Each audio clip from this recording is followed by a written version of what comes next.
지난주 우리는 야곱의 20년 세월을 통해 우리의 삶을 그의 신실하심으로 채우시는 하나님의 은혜를 생각했습니다.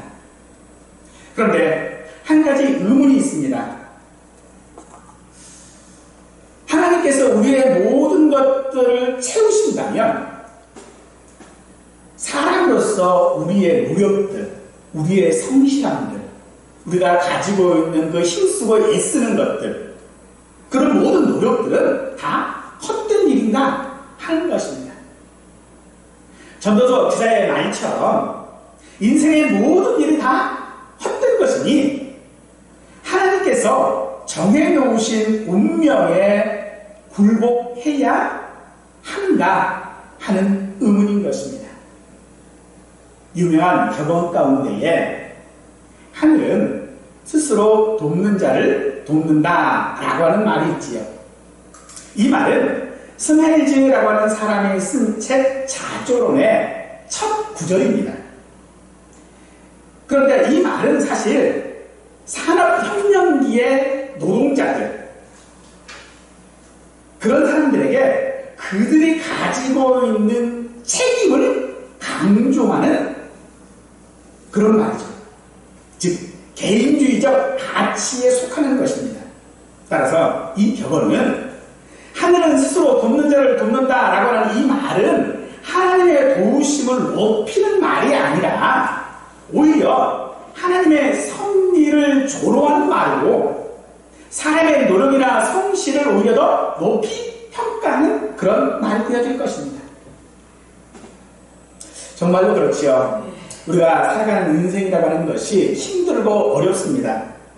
트로트 가사 중에 보니까 이런 가사가 있더라고요. 고개 넘어가도 또 한 고개 남았네. 넘어가도 넘어가도 끝이 없는 고갯길. 세상살이가 인생살이가 고추롭다 맵다 매워. 사람의 인생살을 말할 때에 우리는 보통 산 넘어 산이라고 하는 말을 많이 사용합니다. 이 말은 우리 인생이 우리의 성실함과 노력에도 풀리지 않는다. 그래서 어찌 보면 우리 인생사에 대한 하나님의 원망한 그런 말이기도 하지요. 사랑하는 여러분, 정말로 우리의 성실함과 우리의 인간적인 노력들은 아무 소용이 없는 것일까요? 오늘 야곱이 약복강가에서 어떤 사람과 했던 씨름을 통해 하나님께서 우리 인생에게 복을 주시어 승리하게 하심을 깨달아 하나님을 아버지로 부르며 기도하실 수 있기를 간절히 축원합니다. 야곱은 야간 도주를 하는 하란을 떠나 고향으로 돌아가고자 했지만 야곱의 귀한 길은 결코 금이 환향이 아니었습니다. 며칠이면 풀릴 것으로 생각했던 에서의 분노는 야곱의 귀향 소식에도 여전했습니다. 에서는 400명을 이끌고 야곱에게로 달려오고 있습니다. 야곱은 그런 에서가 두렵고 자신의 모든 것을 잃어버릴까봐 불안합니다. 그래서 야곱은 11절에 나를 건져내시옵소서 하며 하나님의 자비와 은혜에 호소를 하고 있지요. 이 호소는 야곱의 삶에서 그의 입에서 내뱉는 최초의 탄원적인 기도입니다. 하지만 에서가 400명을 이끌고 온 것이 과연 야곱을 해하려고 한 것일까? 아니 오히려 야곱을 포위하려고 온 것인가? 상식적으로 우리가 생각해보면 어떤 전쟁을 할 때 있어서 자신의 모든 전략들, 이런 것들을 다 노출시키면서 전쟁을 하는 사람은 없지요. 그런데 에서는 지금 자기가 400명을 끌고 야곱을 만나러 간다라고 말하고 있다는 거예요. 물론 그 사실을 안다 할지라도 야곱으로서는 어쩔 도리가 없지요. 하지만 정말로 그랬다 한들 하나님께서 라반이 야곱을 죽이고자 달려왔을 때에 라반의 꿈속에서 현몽하시어서 그의 모든 계획들을 막으신 것처럼 분명 하나님께서는 막으셨을 것입니다. 야곱은 자신의 모든 소유를 두 개의 굽으로 나누어서 희생을 최소화하려고도 합니다. 고육주책이겠지요. 그리고 에서에게 선물을 보냅니다. 선물의 규모가 엄청납니다. 암염소가 200마리, 순염소가 20마리, 암양이 200마리, 순양이 20마리, 어비 낙타 30마리와 새끼들, 암소 40마리, 황소 10마리, 암나귀 20마리, 새끼나귀 10마리, 총 550마리의 규모로 세 대로 나누어서 차례대로 선물을 보냅니다. 그리고서 20절에 보니까 그 선물을 전달할 때마다 종들이 하는 말이 있어요. 주의 종 야곱이 우리 뒤에 있습니다. 라고 하는 말이었어요. 에서가 예상치 못했던 선물을 연달아 이렇게 받으면 그의 마음이 좀 풀릴 것이다 라고 아마 야곱은 예상했던 것 같아요. 근데 이 규모가 사실 엄청난 규모거든요.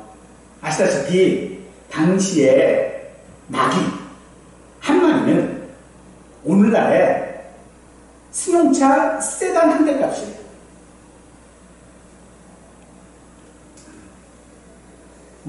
흔히 얘기하자면 스포츠카 이런 거 한 대예요. 그럼 그 가격이 얼마예요, 벌써? 여기서 지금 선물로 보낸 것들만 해도 어마어마한 거라는 거죠. 야곱은 자신의 모든 소유와 가족을 이제 약복 강가를 다 건너게 한 후에 밤에 홀로 강가에 나갔습니다. 야곱 그 자신의 인생에서 어쩌면 가장 깊은 고독의 순간이었을지도 모릅니다. 그러나 정적이 흐를 것만 같았던 그 시간에 어떤 사람이 나타나서 야곱과 밤이 새도록 씨름을 해요. 왜 야곱은 지칠 때까지 그 낯선 사람과 씨름을 했는지 알 수가 없습니다. 하지만 야곱은 이미 그 낯선 사람이 하나님이심을 알았던 것 같습니다. 결국 어떤 사람과 씨름은 축복과 안정을 얻어내려는 야곱의 몸부림이었다라고 할 수 있는 것이겠죠. 아마도 야곱은 그 씨름에서 승리해야만 자신의 모든 것들이 보장될 것이다 라고 하는 그런 절박함 가운데 나이 세대로 씨름을 멈추지 않았던 것 같습니다. 그런 야곱을 그 어떤 사람은 이길 수 없었습니다.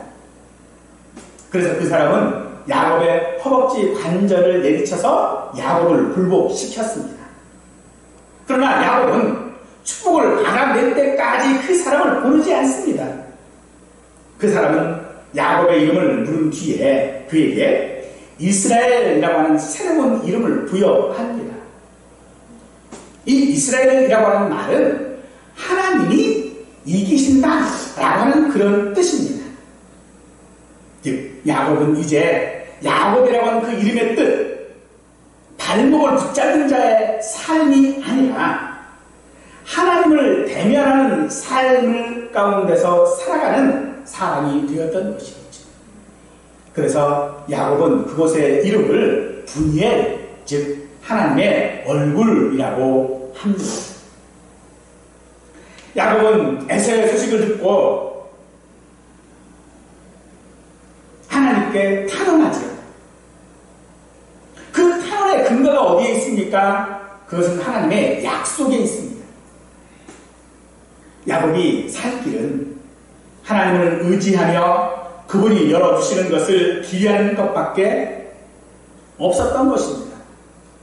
에서가 400명을 이끌고 온다는 그 소식은 야곱으로 하여금 하나님께 절박하게 탄원할 수밖에 없도록 만들었던 것이겠죠. 야곱이 에서에게 보낸 메시지는 자신을 종이라고 낮추고 그동안 장자권을 차지하기 위해 일을 꾸미고 있었던 것이 아니라 먼 곳, 즉 하란에 있었다라고 하는 그런 사실과 더불어 자신에게 많은 재산이 이미 있으니 어떤 유산 때문에 온 것도 아니라는 점을 강조하며 자신의 귀한 소식을 에서에게 알렸습니다.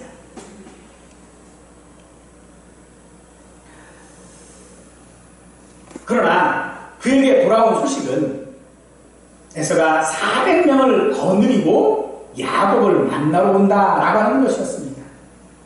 야곱은 두려워집니다. 그리고 자신의 처지가 답답해집니다. 이 400명이라고 하는 이 숫자는요, 상당한 규모의 군대입니다. 또 이것은 야곱보다 에서가 훨씬 더 강하다라고 하는 말을 말하기도 하는 것이겠죠. 이삭은 야곱을 보내면서 야곱에게 축복할 때 뭐라고 했냐 그러면요, 작은 자가 큰 자가 작은 자를 섬길 것이다. 즉 큰 자가 종이 될 것이다 라고 말했어요. 근데 지금 야곱의 형편을 보면요, 아니에요. 오히려 야곱이 자기 자신을 에서에게 종이다 라고 말하고 있다는 거죠. 정말로 에서가 야곱을 해하기 위해 오는 것인지 아니면 호위하기 위해서 오는 것인지 우리로서는 참 판단하기가 쉽지는 않습니다. 하지만 지금 이 순간 야곱이 해야 할 일은 자기의 소유를 두 대로 나누는 것이 아니라 하나님께 기도하는 것이었다는 것이죠. 무슨 염치로 야곱이 하나님께 기도할 수 있을까요? 20년 세월 동안, 아니 그 전서부터 그는 자신의 모든 것들을 이루기 위하여 수를 쓰고 속이고 하는 자였습니다. 그런 그가 무슨 염치로 하나님께 기도한단 말입니까? 그러나 야곱은 지금 기도하고 있습니다. 12절을 보니까 주께서 말씀하시기를 내가 반드시 내게 은혜를 베풀어 내 시로 바다에 실 수 없는 모래와 같이 많게 하리라 하셨나이다. 사랑하는 성도 여러분, 오늘 우리의 기도도 이 야곱의 기도처럼 당당한 기도가 되실 수 있기를 원합니다. 왜 야곱의 기도가 당당합니까? 왜 야곱은 하나님께서 자신의 기도를 들어주셔야 하는지에 대한 것들을 말할 때에 그는 말합니다. 하나님이 약속하지 않았습니까? 오늘 우리가 하나님 앞에 기도하는 것도 마찬가지입니다. 하나님이 우리에게 약속하신 것이 있다는 거죠. 그 약속을 근거로 하여 우리는 하나님께 기도하는 것입니다. 그래서 우리의 기도는요, 그 기도의 형태가 어떠하든지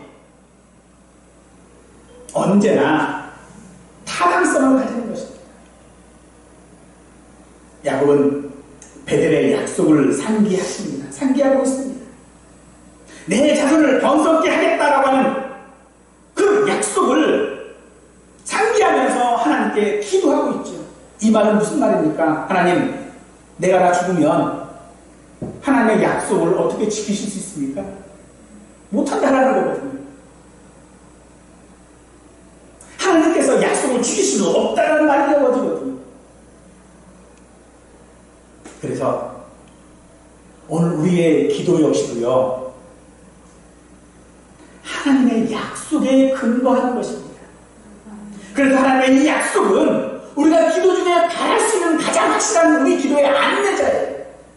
무엇으로 기도합니까? 하나님의 약속하신 것을 붙들고 기도하는 거예요. 또한 이 기도는요, 우리의 소망이 되어지는 기도입니다. 하나님의 약속은 그 약속이 반드시 이루어지겠다라고 하는 소망을 가질 수 있게 한다는 것입니다. 그러므로 사랑하는 성도 여러분, 하나님의 백성이요 하나님의 자녀든 우리는 하나님께 기도하는 것에 대하여 부끄러워하지 않아야 합니다. 무슨 염치로 기도하냐고요? 염치 없는 것 분명 압니다. 하지만 그래도 우리는요 부끄럽지 않습니다. 왜요? 하나님이 내게 복을 주시겠다고 약속하고 계시기 때문입니다. 하나님은 언제나 그의 자녀들의 모든 입장들을 알고 계시고 그 고통들과 그 생각들을 알고 계시는 하나님이십니다. 그리고 그것들을 알기에 결코 우리를 혼자 내버려 두시지 아니하시고 우리와 함께 하시겠다는 그 약속을 하고 계시는 것이겠죠. 야곱은 낯선 사람과 씨름을 합니다. 그래서 이 야곱의 씨름은요, 우리 인생이 누구와 싸워야 하는지를 말하고 있습니다. 지금 홀로 있는 야곱은 두려운 것이 에서였을 것입니다. 야곱은 에서와 싸울 힘이 없다는 것을 잘 알고 있습니다. 그래서 어떻게 해서든지 에서의 마음을 풀어야 할 것입니다. 그래서 550마리에 해당하는 엄청난 규모의 선물을 보내기도 했지요. 하지만 정말로 야곱이 싸워야 할 대상은 에서가 아니었습니다. 그것은 야곱의 인생을 섭리하시는 하나님이었습니다.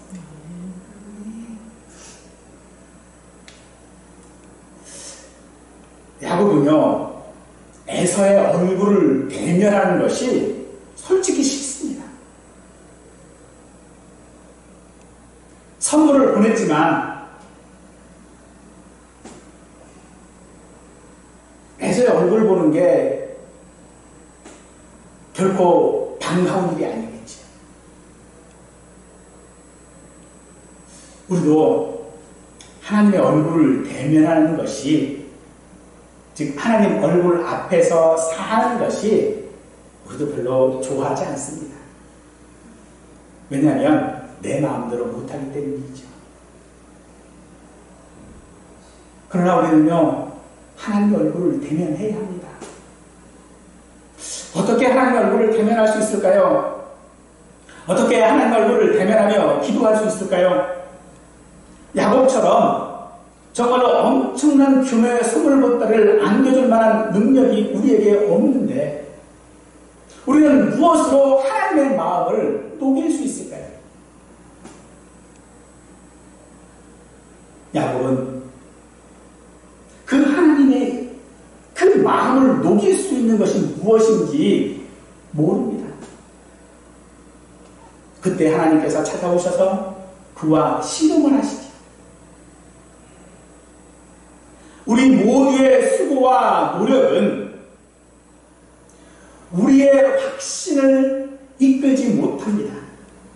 고작해야 혹시 일뿐인 것이죠. 즉 오늘 우리가 가지고 있는 내가 인생으로서 살아가기 위하여 힘쓰고 애쓰고 노력하고 하는 이 모든 것들은요, 오히려 우리에게 혹시일 뿐이라는 거예요.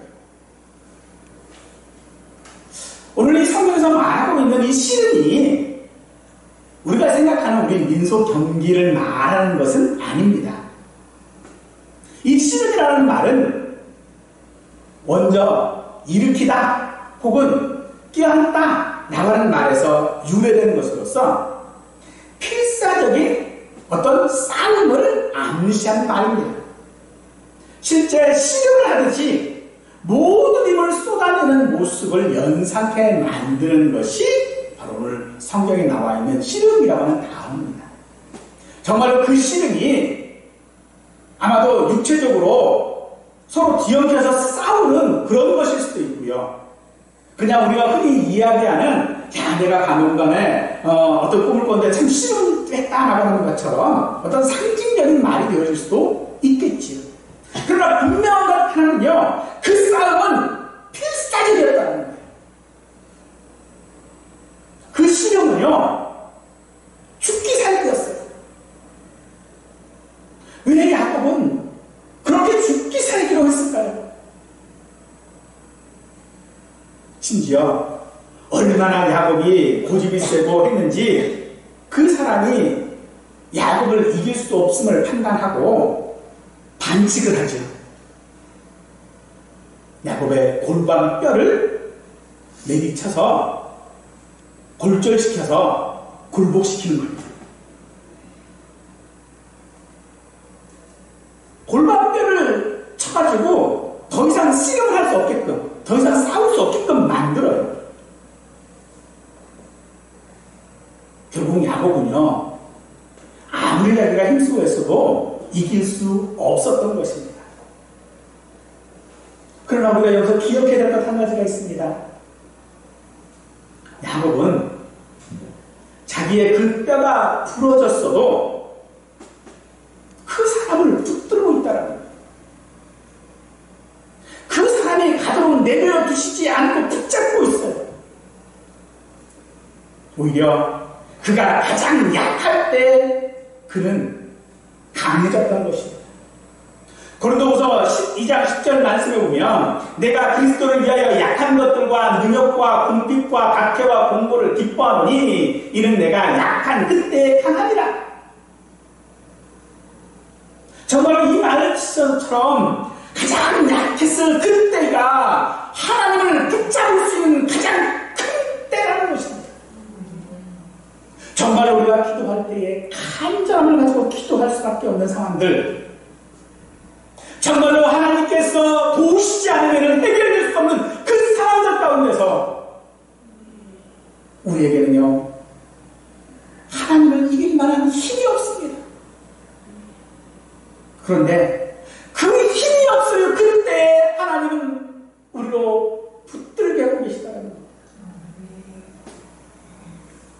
야곱과 씨름하던 사람이 26절에서 날이 세대하니 나로 가게 하라 라고 말하지. 야곱이 하나님을 붙들고 있는 시간이 언제입니까? 바로 그 시간입니다. 날이 세대하고 있다는 겁니다. 우리가 언제까지 기도해야 합니까? 우리가 언제까지 힘쓰고 애써야 합니까? 우리가 언제까지 하나님을 붙잡고 있고 인내해야 합니까? 축복을 받을 때까지인 줄 믿으시기 바랍니다. 야고보서는 우리에게 그래서 그 인내가 헛된 일이 되지 않도록 하라라고 우리에게 권면해주고 있었죠.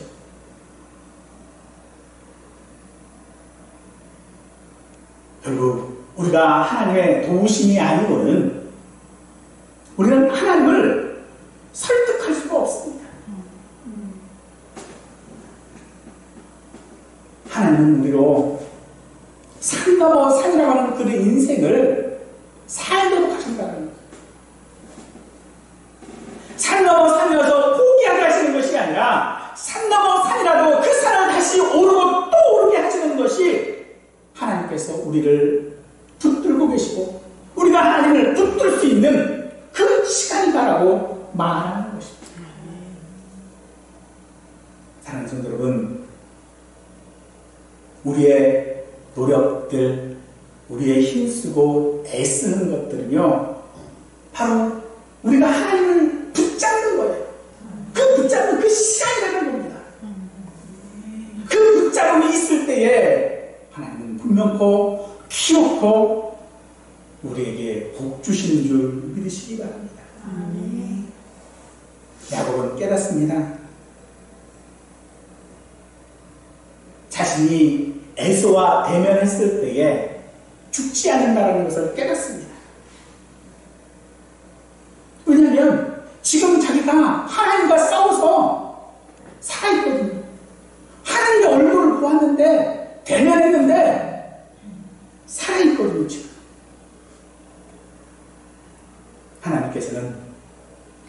야곱에게 약속하신 것들을 이루셔야 하기에 그 약속을 복 주셨던 것처럼 하나님께서는 오늘도 우리 모두에게 이루셔야 할 일이 있기에 오늘 우리가 하나님을 붙잡고 있기를 원하십니다. 약속에 근거한 기도는 하나님께서 들으십니다. 그 약속 때문에 하나님은요, 우리의 연약함과 의심과 불평에도 우리를 이기지 못하시는 분이에요. 하나님이 약속하신 것이 있기 때문에 우리를 못 이기신다는 거예요. 그래서 우리에게 때로 산 넘어 산인 인생을 살게 하시는 것입니다.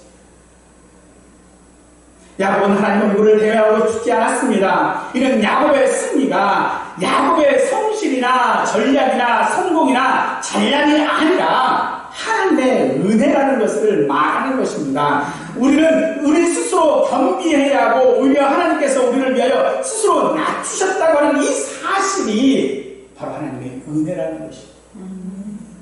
하나님은 우리를 이기시지 못하심이 아닙니다.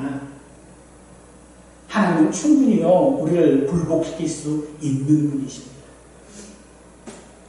그럼에도 하나님은 낮아지셔서 우리의 그런 형편없는 모습들, 그 모습 가운데 우리도 붙들게 하고 계시다는 것입니다. 야곱과 실마던 사람은 야곱에게 묻습니다. 27절에 내 이름이 무엇이냐? 이 물음은요, 너는 너 자신이 어떤 인생인지 알고 있느냐? 하는 물음입니다.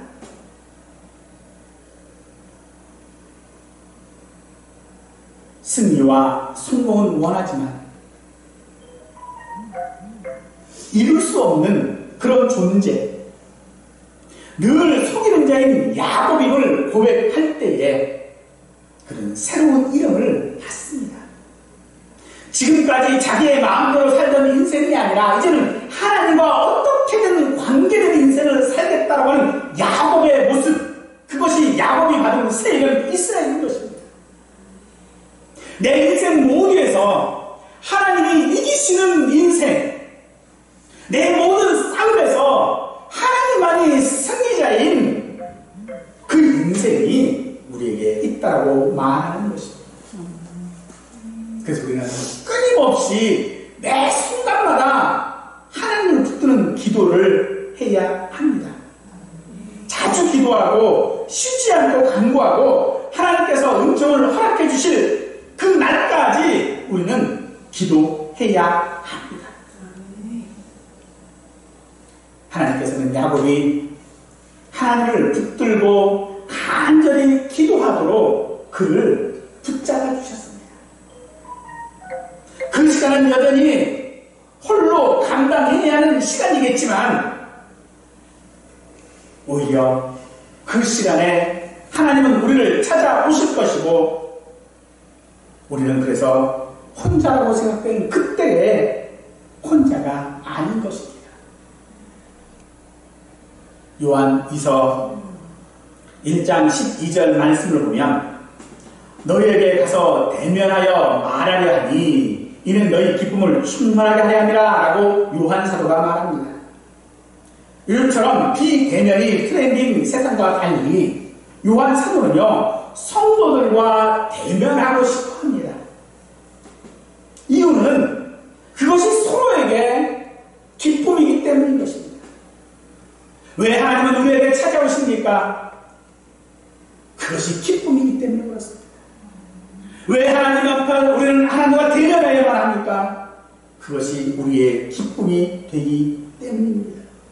우리의 인생의 기쁨은요 내가 승리하는 것이 아닙니다.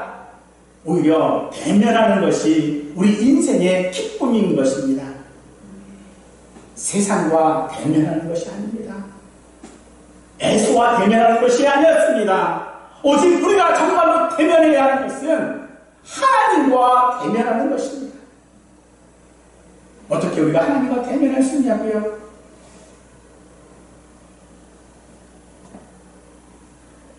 세상의 위협은 우리로 하나님의 약속을 붙들게 합니다.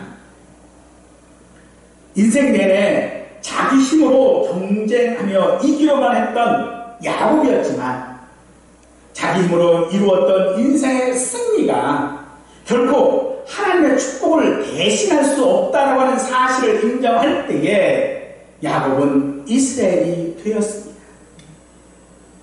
28절 말씀에 내 이름을 다시는 야곱이라 부를 것이 아니요 이스라엘이라 부를 것이니 이는 내가 하나님과 및 사람들과 겨루어 이기었음이니라. 하나님의 축복이 없다면 우리 인생의 씨름에서 승리하는 것이 무슨 의미가 있습니까?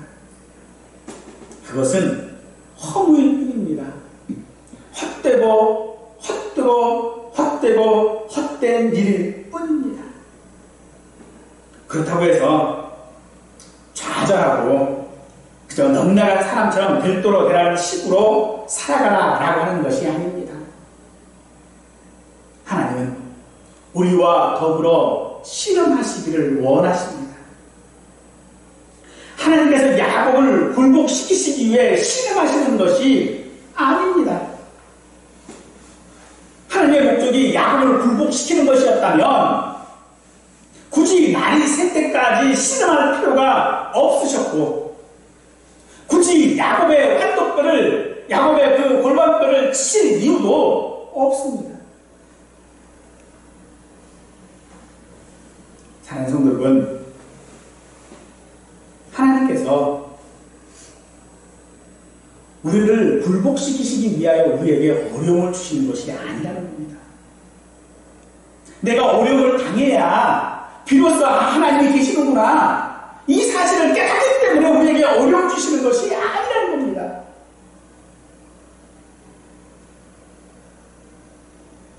하나님께서는요 우리가 하나님 앞에 서기를 원하시는 것입니다. 씨름을 해서라도 하나님은 우리를 하나님 앞에 하나님과 대면하도록 하시려고 원하신다는 겁니다. 왜 그렇게 하나님은 우리와 씨름하시기를 원하실까요? 그것은 하나님의 오랜 참심으로 우리에게 마침내 축복하시기 위함인 것입니다. 야곱이 붙잡고 늘어지고 끈질기고 절박했기 때문에 야곱을 축복한 것이 아닙니다. 야곱이 그 세상의 발 뒤꿈치를 붙잡고 있기 때문에 하나님께서 복주신 것이 아닙니다. 야곱이 지금 복을 받는 것은요, 야곱이 지금 자신보다 훨씬 강한 세상 앞에, 자신보다 훨씬 강한 이 애서 앞에 설 수 있는 것, 하나님께서 복 주시고 승리하게 하시는 그 삶을 통해 하나님의 얼굴 앞에 하나님의 그 대면할 수 있도록 살아가도록 하시는 것이 하나님께서 우리와 씨름하시는 이유인 것입니다. 사랑하는 여러분, 오늘 우리의 인생은 정말로 씨름하는 것처럼 산 넘어 산입니다. 그 산을 넘고 또 넘고 또 넘어야 하는데 넘는 이유, 아니 하나님께서 그렇게 우리의 인생을 넘게 하시는 이유, 우리의 삶이 하나님 앞에 살아가는 삶이기를 원하시는 것이기 때문입니다. 그래서 그렇게 살아가다 보면요, 결국 우리는 승리한 삶을 사는 것이겠죠. 그 삶이 저와 우리 모두의 삶, 하나님과 대면하는 그런 삶이 되기를 간절히 축원하겠습니다.